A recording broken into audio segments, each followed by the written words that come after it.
Video भी है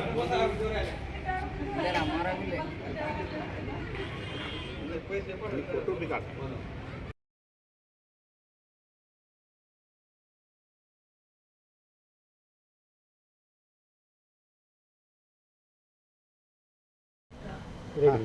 काल देशाचे पंतप्रधान नरेंद्रभाई मोदी यांच्या उपस्थितीमध्ये चंद्रपूरला जी जाहीर सभा झाली त्या जाहीर सभेत महाराष्ट्र राज्याचे मंत्री चंद्रपूर लोकसभेचे भारतीय जनता पार्टीचे उमेदवार सुधीरजी मुनगंटीवार यांनी काँग्रेसचे बद्दल म्हणजे खानेरडे शब्द वापरत असताना बहीण भावाच्या पवित्र नात्याला कलंकित केलेलं आहे। जे पवित्र नातं हे सगळ्या समाजामध्ये बहीण आणि भाऊ हे रामापासून ते आतापर्यंत जर म्हणलं हे जे रामाचे म्हणजे खोटे भक्त सांगतात हे मुळात हे रामाचे भक्त होऊच शकत नाही।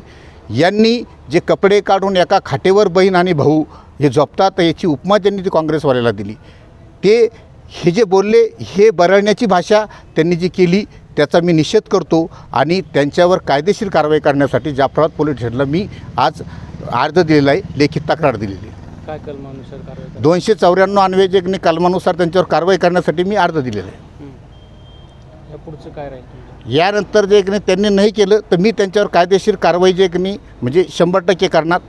SP म्हणजे न्यायालयात थ्रू का होईना पण सुधीर मुनगंटीवारांना आज जे शब्द वापरले ते न शोभनीय आहे आणि बहीण भावाच्या नात्याला कलंकित करणारे आहे। त्यामुळे मी त्यांच्यावर कारवाई करण्यासाठी ही शेवटपर्यंतची लढाई लढणार।